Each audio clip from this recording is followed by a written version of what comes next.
എല്ലാ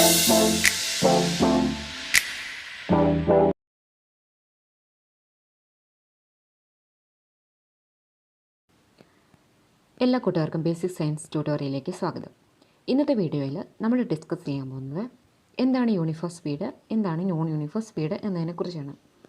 കഴിഞ്ഞ ക്ലാസ്സിൽ സ്പീഡും വെലോസിറ്റി എന്താണെന്ന് നമ്മൾ വളരെ ഡീറ്റെയിൽ ആയിട്ട് പഠിച്ചു കഴിഞ്ഞു. അതിൽ സ്പീഡിൻ്റെ ഇക്വേഷൻസും അതുപോലെ തന്നെ അതിൻ്റെ ഡീറ്റെയിൽസും നമുക്കിവിടെ ആവശ്യമാണ്. ഈ ടെക്സ്റ്റ് ബുക്കിൽ 2 എക്സാമ്പിൾസ് കൊടുത്തിട്ടുണ്ട്. ആ എക്സാമ്പിൾ വഴി തന്നെ നമുക്ക് എന്താണ് യൂണിഫോം സ്പീഡും നോൺ യൂണിഫോം സ്പീഡും എന്ന് പഠിക്കാം. ഫസ്റ്റ്, യൂണിഫോം സ്പീഡ്, സമപ്രവേഗം. എല്ലാവരും ഫിഗർ 9.7 നോക്കുക. എന്താണ് ആ 9.7 ഇൻഡിക്കേറ്റ് ചെയ്യുന്നത്? Observe the figure showing the distance travelled by a car during different time intervals. Different time ഇൻ്റർവെൽസിൽ ഒരു കാറ് ട്രാവൽ ചെയ്ത അല്ലെങ്കിൽ കവർ ചെയ്ത ഡിസ്റ്റൻസിനെ കുറിച്ചുള്ള ഇൻഫർമേഷനാണ് ഫിഗർ 9.7 തരുന്നത്. ഇനി ആ ഫിഗർ അനലൈസ് ചെയ്ത് നമ്മൾ എന്ത് ചെയ്യണം? ടേബിൾ 9.7 കംപ്ലീറ്റ് ചെയ്യണം.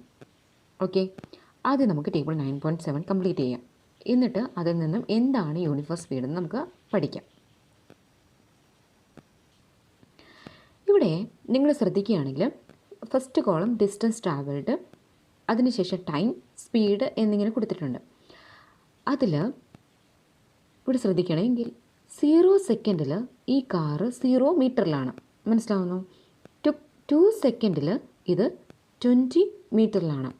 ഇവിടെ നിങ്ങൾ ശ്രദ്ധിക്കേണ്ട കാര്യം, ഈ കാറ് എയിൽ നിന്ന് ബിയിലോട്ട് എത്തിച്ചേരാൻ വേണ്ടി എത്ര ടൈമാണ് എടുത്തത്? 0യിൽ നിന്ന് 2 സെക്കൻഡിലോട്ട് എത്താൻ വേണ്ടി എത്ര ടൈമാണ്? 2 സെക്കൻഡ്. അത് നിങ്ങൾക്ക് ഇവിടെ കാണാം. എയിൽ നിന്ന് ബി വരെ എത്താൻ ഫസ്റ്റ് വൺ 2 സെക്കൻഡാണ് എടുത്തത്. ഇനി എത്ര ദൂരമാണ് അത് കവർ ചെയ്തത്? That is 20 metre. Okay, clear ആയോ? ഇനി തേർഡ് കോളം നോക്കൂ, സ്പീഡ്. സ്പീഡിൻ്റെ ഇക്വേഷൻ നമ്മൾ പഠിച്ചിട്ടുണ്ട്. Speed is equal to distance divided by time. Correct അല്ലേ? ഇവിടെ നമ്മൾ ട്രാവൽ ചെയ്ത അല്ലെങ്കിൽ ഈ കാർ ട്രാവൽ ചെയ്ത ഡിസ്റ്റൻസ് എന്ന് പറഞ്ഞാൽ 20 ആണ്. That is divided by time 2 second. അതിനുവേണ്ടി എടുത്ത ടൈം 2 സെക്കൻഡ് ആണ്. അതുകൊണ്ട് ഇതിൻ്റെ ആൻസർ എത്രയാണ്? 20 divide by 2 10 metre per second. 10 metre per second. മനസ്സിലാവുന്നു? സ്പീഡിൻ്റെ യൂണിറ്റ് എഴുതാൻ മറക്കരുത്, അത് മീറ്റർ പെർ സെക്കൻഡ് ആണ്. ഓക്കെ, ഇതുപോലെ തന്നെ വളരെ സിമ്പിളാണ്. ബാക്കിയുള്ളത് നമുക്ക് പൂരിപ്പിക്കാവുന്നതേ ഉള്ളൂ. അടുത്തത്, ബിയിൽ നിന്നും സിയിലോട്ട് എത്താൻ വേണ്ടി, ബി ടു സി, അതായത് ഇവിടം മുതൽ ഇവിടം വരെ എത്താൻ വേണ്ടി എത്ര ടൈം എടുത്തത്? 2 സെക്കൻഡിൽ നിന്ന് 4 സെക്കൻഡിലോട്ട് എത്താൻ വേണ്ടി എത്ര ടൈം എടുത്തു? 2വിനോട് എത്ര കൂട്ടിയാലാണ് 4 കിട്ടുക? 2 അല്ലേ? അപ്പം ബിയിൽ നിന്നും സിയിലോട്ട് എത്തിച്ചേരാൻ വേണ്ടി ഈ കാർ എടുത്ത ടൈം 2 സെക്കൻഡ്. ഇനി എത്ര ദൂരമാണ് അത് കവർ ചെയ്തത്? ബിയിൽ അത് 20 മീറ്റർ ആയിരുന്നു. ഇനി സിയിലോട്ട് എത്തിയപ്പോൾ അത് എത്ര മീറ്ററായി? 40 മീറ്ററായി. അതായത് 20യിൽ നിന്ന് എത്ര ദൂരം സഞ്ചരിച്ചാലാണ് 40യിലോട്ട് എത്തിച്ചേരുക? That is also 20 metre. മനസ്സിലാവുന്നു? 20 മീറ്റർ 2 സെക്കൻഡ്. ഇതിൻ്റെ സ്പീഡ് എത്രയായിരിക്കും? 10 തന്നെയായിരിക്കും. 10 മീറ്റർ പെർ സെക്കൻഡ്. സിമിലർലി നമ്മൾ ഇതേപോലെ കംപ്ലീറ്റ് ചെയ്യുകയാണെങ്കിൽ അടുത്ത് സി മുതൽ ഡി വരെ എത്തിച്ചേരാൻ വേണ്ടി എടുത്ത ഡിസ്റ്റൻസ് എത്രയാണ്? 40 to 60. 40യിൽ നിന്നും 60യിലോട്ട് എത്തിച്ചേരാൻ എത്ര ദൂരം ട്രാവൽ ചെയ്യണം? 20 മീറ്റർ. അങ്ങനെ ചിന്തിക്കണം. അല്ലെങ്കിൽ നിങ്ങൾക്ക് ഇങ്ങനെ ചെയ്യാം, 60 - 40 20 മീറ്റർ. അതിനുവേണ്ടി എടുത്ത ടൈമോ 4 സെക്കൻഡിൽ നിന്ന് 6 സെക്കൻഡിലോട്ട് എത്തിച്ചേരുക. അതായത് 4 സെക്കൻഡിനോട് 2 സെക്കൻഡ് അല്ലെങ്കിൽ 2 കൂട്ടുന്നത് 2 സെക്കൻഡ്. 10 metre per second. ഈ ഫിഗർ 9.7 അനലൈസ് ചെയ്ത് നമ്മൾ ഈ ടേബിൾ കംപ്ലീറ്റ് ചെയ്യുകയാണെങ്കിൽ നമുക്ക് കിട്ടുന്ന ആൻസേഴ്സ് ഇങ്ങനെയായിരിക്കും. അതായത് ഡിസ്റ്റൻസ് ട്രാവൽഡ് ഓരോ സെക്ഷനിലും 20 മീറ്ററും അതിനുവേണ്ടി എടുത്ത ടൈം 2 സെക്കൻഡെന്നും സ്പീഡ് 10 മീറ്റർ പെർ സെക്കൻഡ് എന്നും കിട്ടും. ഇവിടെ ശ്രദ്ധിക്കേണ്ട കാര്യം, നിങ്ങൾ ടൈമിൻ്റെ സെക്ഷൻ നോക്കുകയാണെങ്കിൽ ടൈം ഇൻക്രീസ് ചെയ്യുന്ന ഓരോ 2 സെക്കൻഡ് വീതമാണ് അല്ലേ? ഓരോ 2 സെക്കൻഡ് വീതവും എന്താണ് സംഭവിക്കുന്നത്? ഈ കാറ് 20 മീറ്റർ കവർ ചെയ്യുന്നു. അതായത് ഇവിടുത്തെ ടൈമിങ്ങിനെ നമുക്ക് ഈക്വൽ ഇൻ്റർവൽ ഓഫ് ടൈം എന്ന് പറയാം. കാരണം എന്താ? എയിൽ നിന്ന് ബി വരെ എത്താൻ അത് 2 സെക്കൻഡ് എടുത്തു. വീണ്ടും ബിയിൽ നിന്ന് സി വരെ എത്താൻ അത് വീണ്ടും 2 സെക്കൻഡ് എടുത്തു അല്ലേ? സിയിൽ നിന്ന് ഡിയിലോട്ട് എത്താൻ 2 സെക്കൻഡ്. ഇതിനെ നമ്മൾ ഈക്വൽ ഇൻ്റർവൽ ഓഫ് ടൈം എന്ന് പറയും. ഇനി ഡിസ്റ്റൻസ് ട്രാവൽഡ് നോക്കിക്കേ, ഓരോ 2 സെക്കൻഡിലും അത് കവർ ചെയ്ത് 20 മീറ്ററാണ്. അതായത് എയിൽ നിന്ന് ബിയിലെത്താൻ 20 മീറ്റർ, ബിയിൽ നിന്ന് സിയിലെത്താൻ വീണ്ടും 20 മീറ്റർ, സിയിൽ നിന്ന് ഡിയിലെത്താൻ 20 മീറ്റർ. ഇതിനെ നമ്മൾ ഈക്വൽ ഡിസ്റ്റൻസ് എന്നാണ് വിളിക്കുക. അപ്പം ഇതിൽ നിന്ന് നമുക്ക് എന്താ മനസ്സിലായത്? ഈ കാറ് ഈക്വൽ ഇൻ്റർവൽ ഓഫ് ടൈമിൽ ഈക്വൽ ഡിസ്റ്റൻസ് ആണ് കവർ ചെയ്തിരിക്കുന്നത്. മനസ്സിലായോ? അതുകൊണ്ട് തന്നെ ഇവിടെ കിട്ടിയിരിക്കുന്ന സ്പീഡിൻ്റെ വാല്യൂസ് എല്ലാം സെയിം ആണ്. ഓരോ സ്ഥലത്തൂടെ അത് ട്രാവൽ ചെയ്യുമ്പോൾ അതിൻ്റെ സ്പീഡ് ഒരേപോലെയാണ്. ഓരോ 2 സെക്കൻഡിലും അത് 10 മീറ്റർ പെർ സെക്കൻഡ് തന്നെയാണ്. ആ 10 മീറ്റർ പെർ സെക്കൻഡ് വെച്ച് അത് ഒരേ ഈക്വൽ ഡിസ്റ്റൻസ് കവർ ചെയ്യുന്നു. മനസ്സിലാവുന്നു? അങ്ങനെയാണെങ്കിൽ ഇതുപോലെയുള്ള ബോഡികളുടെ മോഷനെയാണ് നമ്മൾ യൂണിഫോം സ്പീഡ് എന്ന് പറയുക. Okay, if A body in motion covers equal distance in equal interval of time, the body is said to have uniform speed.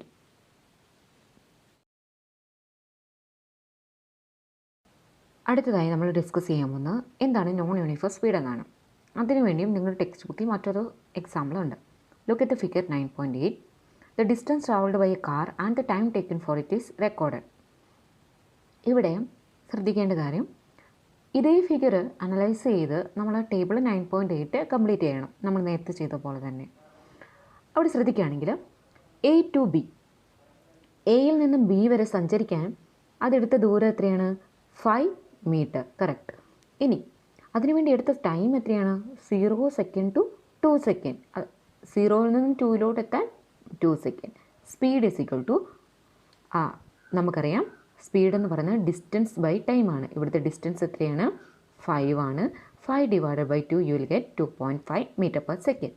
Similarly B മുതൽ സി വരെ ശ്രദ്ധിക്കുക, ബി എന്ന് പറയുന്ന ഈ പോയിന്റ് മുതൽ സി വരെ എത്തിച്ചേരാൻ വേണ്ടി എടുത്ത ദൂരം എത്രയാണ്?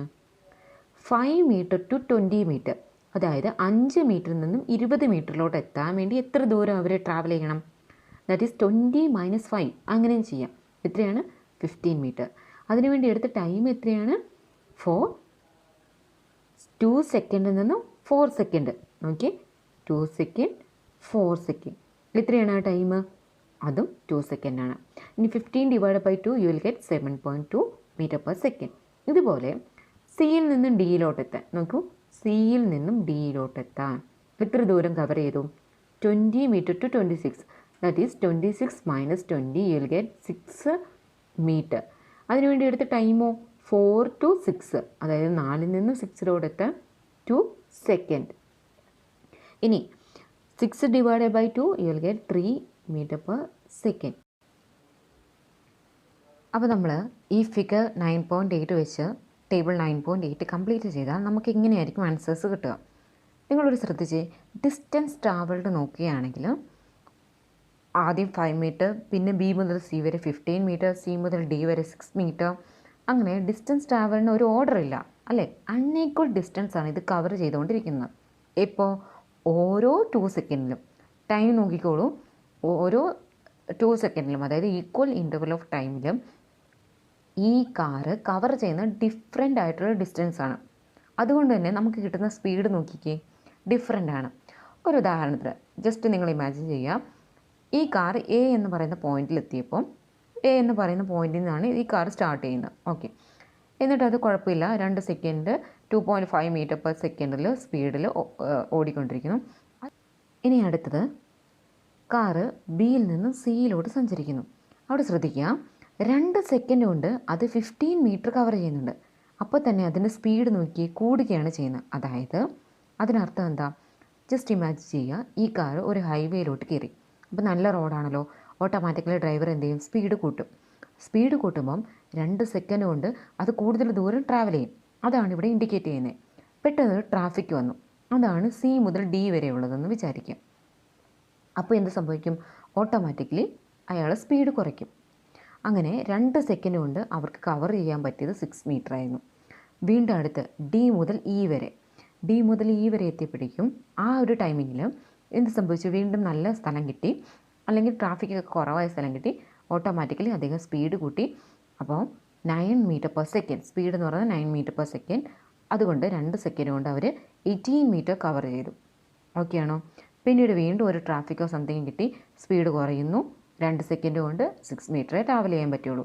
അപ്പോൾ ഇതിൽ നിന്ന് മനസ്സിലാക്കേണ്ടത്, ഓരോ ഈക്വൽ ഇൻ്റർവൽ ഓഫ് ടൈമിലും, അതായത് ഈക്വൽ ഇൻ്റർവൽ ഓഫ് ടൈം ഇവിടെ 2 സെക്കൻഡാണ്, അതിൽ അൺഈക്വൽ ഡിസ്റ്റൻസ് ആണ് ഈ കാറ് കവർ ചെയ്തിരിക്കുന്നത്.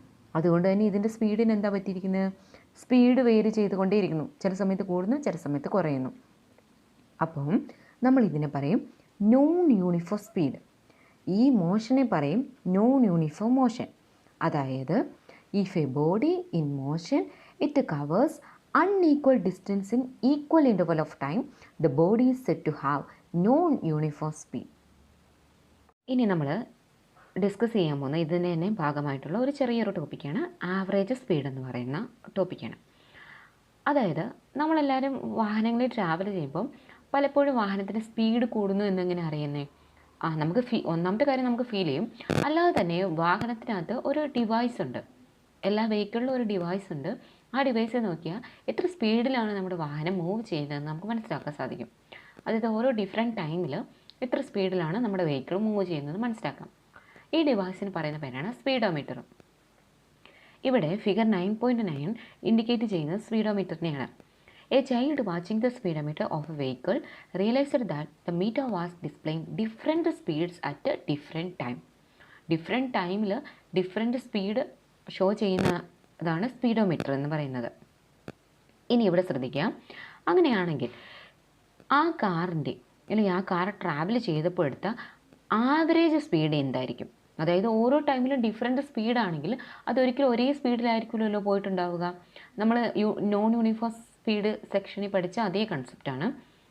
അപ്പം അങ്ങനെയാണെങ്കിൽ അതായത് ഓരോ ടൈമിലും ഡിഫറെൻറ്റ് ഡിസ്റ്റൻസ് ആണ് കവർ ചെയ്തതെങ്കിൽ ആ വാഹനത്തിൻ്റെ തുല്യമായിട്ടുള്ള വേഗത നമുക്ക് കണ്ടുപിടിക്കാൻ പറ്റില്ല. പക്ഷെ നമുക്കൊരു ആവറേജ് വേഗത, ആവറേജ് സ്പീഡ് കണ്ടുപിടിക്കാൻ പറ്റും. അതിനുള്ള ഇക്വേഷൻ എന്താണ്? നിങ്ങൾ മാത്സ് പഠിച്ചിട്ടുണ്ടാവും. Average is equal to total divided by number എന്ന്. ഇവിടെ സ്പീഡിൻ്റെ കേസിൽ ഇത്രയേ ഉള്ളൂ. Average speed is equal to total distance travel divided by time taken to travel the distance. Okay, എത്ര ദൂരമാണ് ആ കാർ ട്രാവൽ ചെയ്തത് അല്ലെങ്കിൽ ആ വെഹിക്കിൾ ട്രാവൽ ചെയ്തത്, അതിനു വേണ്ടി എടുത്ത ടൈം, ടോട്ടൽ ടൈം. ഇപ്പോൾ നോക്കുക, ഒന്നാമത്തെ കേസിൽ സ്പീഡ് എന്ന് പറയുന്നത് കോൺസ്റ്റൻ്റ് ആണ്, 10 മീറ്റർ പെർ സെക്കൻഡ് തന്നെയാണ് അത് പൊയ്ക്കൊണ്ടിരുന്നത്. എന്നാൽ രണ്ടാമത്തെ കേസിലോ, അതായത് നോൺ യൂണിഫോം സ്പീഡിൻ്റെ കേസിൽ നമുക്കറിയാം ഈ കാറ് ഈക്വൽ ഇൻ്റർവൽ ഓഫ് ടൈമിൽ അൺഈക്വൽ ഡിസ്റ്റൻസ് ആണ് കവർ ചെയ്തത്. അതുകൊണ്ട് തന്നെ അതിൻ്റെ സ്പീഡ് എന്താണ്, വേരി ചെയ്തുകൊണ്ടിരിക്കുന്നു. അപ്പം ഈ ഒരു കേസിൽ നമുക്കൊരു കോൺസ്റ്റൻറ്റ് സ്പീഡ് പറയാൻ പറ്റില്ല. യൂണിഫോം സ്പീഡിൻ്റെ കേസിലെ പോലെ ഒരു കോൺസ്റ്റൻറ്റ് സ്പീഡ് നമുക്ക് ഈ വാഹനത്തിൻ്റെ കേസിൽ പറയാൻ പറ്റില്ല.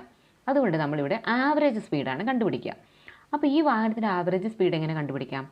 Total distance travelled by time taken to travel the distance. നിങ്ങൾ ഈ ഫിഗർ നോക്കുകയാണെങ്കിൽ ഈ കാർ ടോട്ടൽ ഡിസ്റ്റൻസ് കവർ ചെയ്ത് എത്രയാണ്? 50 മീറ്ററാണ്. 50 മീറ്ററാണ്. ഇനി അതിന് വേണ്ടി എടുത്ത ടൈമോ 10 സെക്കൻഡ് ആണ്. അപ്പം average speed of this car is 50 divided by 10 equal to 5 metre per second. Okay, അതായിരിക്കും നമുക്ക് ആൻസർ കിട്ടുക. അത് നിങ്ങൾക്ക് ഇവിടെയും കാണാം.